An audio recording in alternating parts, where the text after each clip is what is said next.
Hello. Today we'll be reading chapter 68 of A History of Us by Joy Hakim, or Hakim, I'm not really sure how you pronounce it. So right here, the chapter's titled The Iraq War Continues. The Iraq War, which was supposed to be quick and clean, with no cost to the American taxpayer, as oil revenue was expected to pay for it, went on and on. By 2007, it had lasted longer than World War II, and by the end of 2009, it had cost more than the Vietnam War. More than 4,000 American soldiers had been killed. More than 100,000 Iraqis were dead. Hundreds of thousands in the Middle East were displaced, and the worst costs, hundreds of billions of dollars, began to hurt the American economy. Information emerged, slowly making it clear that there were no links between the 9/11 terrorists and Iraq. I believe his name is Saddam Hussein's cruel dictatorship had one plus. He kept terrorist groups out of Iraq. Now terrorists are setting off roadside bombs with regularity. While the addition of thousands of American soldiers called the Surge did bring some safety to Iraqi streets, for the most part, at home and abroad, things weren't going very well. The Bush administration suspended the basic constitutional right of habeas corpus for prisoners of war.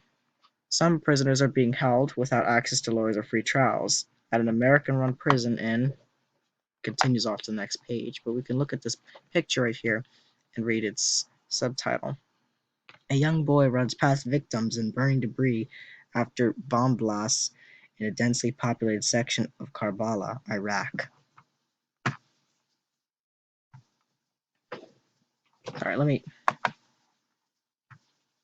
Some prisoners are being held without access to lawyers or free trials at an American-run prison in Iraq called.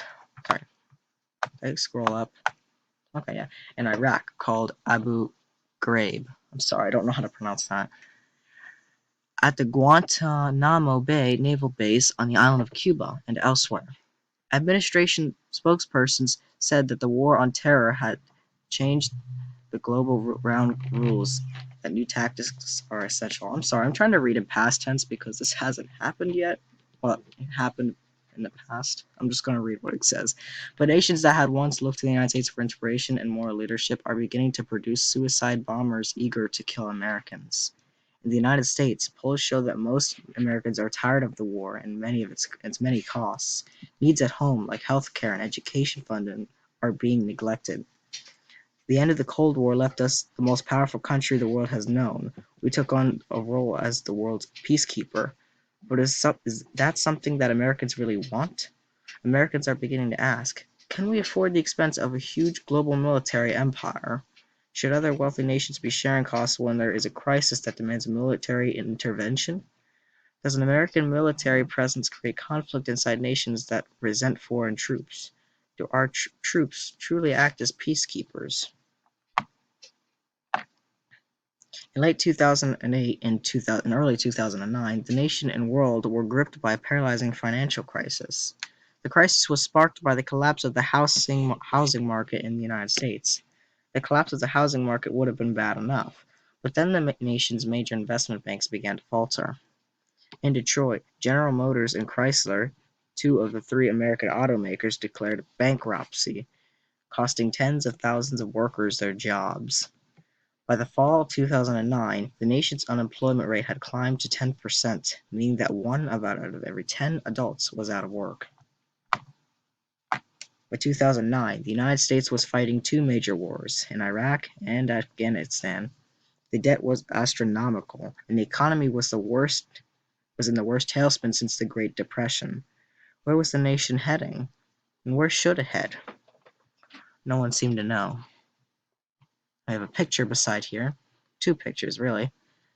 This subtitle reads, "The financial crisis of 2008 was spurred by the failure of major automakers and banks, and by the collapse of the housing market."